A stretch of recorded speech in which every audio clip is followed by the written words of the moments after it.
Shalom, saudaraku sekalian. Salam sejahtera dalam kasih Tuhan kita Yesus Kristus. Kebenaran hari ini 17 Juli berjudul Menetapkan Hati untuk Mengasihi. Semakin seseorang serius dengan Allah, keseriusan tersebut ditandai dengan kesediaan mengasihi Allah dengan segenap hati, jiwa, akal budi, dan kekuatan. Tentu saja hal ini tidak mudah dimengerti orang lain. Tetapi memang kita tidak boleh memamerkannya, dan hal itu tidak perlu dimengerti orang lain. Ya. Orang yang serius dengan Allah akan dibawa kepada pusat pusaran kebenaran, saudaraku. Ya.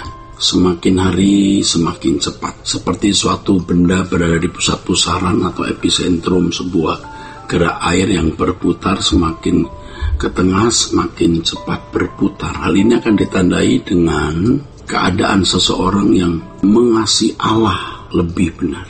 Semakin kita serius dengan Allah yang ditandai dengan hati yang mengasihi Dia, maka kita akan dibawa ke pusat pusaran kehidupan dalam persekutuan dengan Allah, saudara. Ini berarti kita semakin memperoleh banyak pengalaman dengan Allah.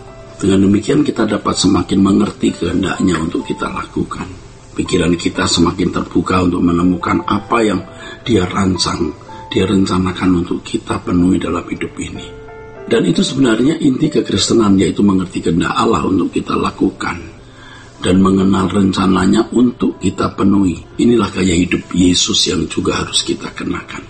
Untuk hal ini dibutuhkan perjuangan yang sungguh-sungguh sepanjang hidup kita. Kalau seorang pria jatuh cinta, mengasihi, mencintai seorang wanita atau sebaliknya, dicintai, itu jelas mudah karena ada impuls atau rangsang yang bisa dilihat, dan diri manusia ada lust, ada nafsu, ada eros yang memfasilitasinya. Demikian pula ketika seseorang menyukai satu barang, ia melihat barang itu ada rangsang atau impuls, dan ia memiliki jiwa yang memiliki keinginan, hasrat, desire, kerinduan untuk barang tersebut. Skema hidup seperti ini mudah terjadi atau berlangsung. Tetapi terhadap Allah yang tidak kelihatan bukan suatu yang mudah, karena Allah tidak kelihatan dan sering kita alami seakan-akan Dia tidak ada. Dan jiwa manusia sudah terlanjur ada banyak keinginan-keinginan terhadap banyak hal, bukan keinginan mencari Allah. Nah, ini masalahnya. Jiwa manusia sudah terlanjur ada keinginan-keinginan kepada banyak objek gitu, dan tidak ada keinginan untuk mencari Allah.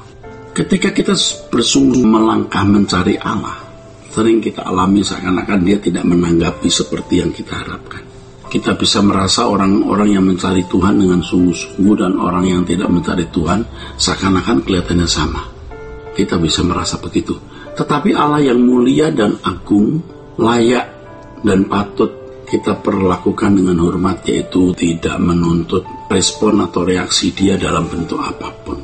Kita tetap percaya saja dan sungguh-sungguh mencari Dia. Dalam hal ini Yesus sendiri berkata, berbahagialah orang yang percaya walau tidak melihat. Dengan demikian dasar atau landasan percaya bukanlah apa yang dirasakan oleh panca indera, tetapi percaya saja. Dari perjalanan hidup yang didasarkan pada percaya saja, saudaraku, seseorang dapat memiliki pengalaman yang berlimpah dengan Allah. Dari hal ini, seseorang pasti mengalami perubahan yang signifikan. Saudaraku, semakin kita serius dengan Allah yang ditandai dengan hati yang mengasihi Dia, maka kita akan dibawa ke pusat pusaran pengalaman dengan Allah. Kita pasti akan banyak mengalami Dia, saudaraku. Makin mengenal kehendaknya, makin mengerti rencananya, dan kita berhasrat untuk melakukannya. Kita akan sangat bergairah untuk melakukannya.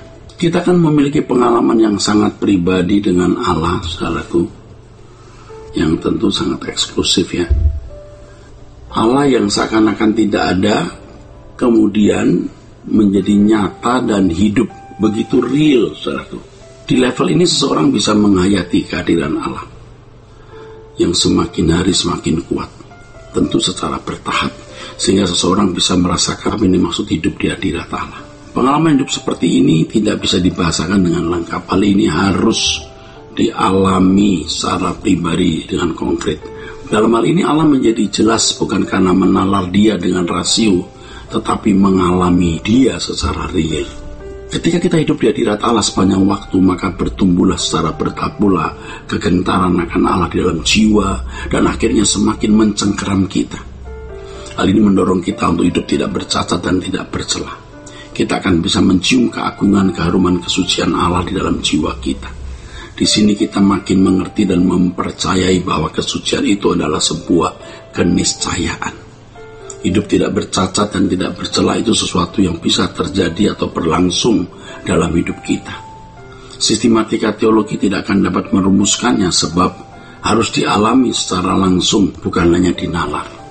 Memulai hidup dalam keseriusan berurusan dengan Allah yang ditandai dengan hati yang mengasihi Dia merupakan pilihan. Artinya kita harus menetapkan hati kita dengan bulat. Penetapan hati tersebut juga harus dibaharui setiap saat. Kita sendiri yang harus menggores hati kita untuk mencintai Dia dengan segenap hidup tanpa batas. Pengalaman masa lalu, yaitu kegagalan-kegagalan kita untuk mengasihi Dia, tidak boleh memenjara kita pada ruangan mental block, seakan-akan kita tidak akan dapat mengasihi Dia dengan segenap hati, jiwa, kalbu, dan kekuatan. Kita bisa melakukan kalau kita mau, artinya kita bisa melakukan kehendak Allah kalau kita mau. Roh Kudus pasti menolong kita untuk mewujudkan cinta kita kepada Allah secara benar sesuai dengan yang Dia ingini. Inilah kehidupan normal di mata Allah yang harus dialami setiap orang percaya. Inilah kehidupan normal ya, yang harus dialami setiap orang percaya. Kehidupan normal di mata Allah yang harus semua kita alami. Kiranya kebenaran ini memberkati kita sekalian. Sola Gracia.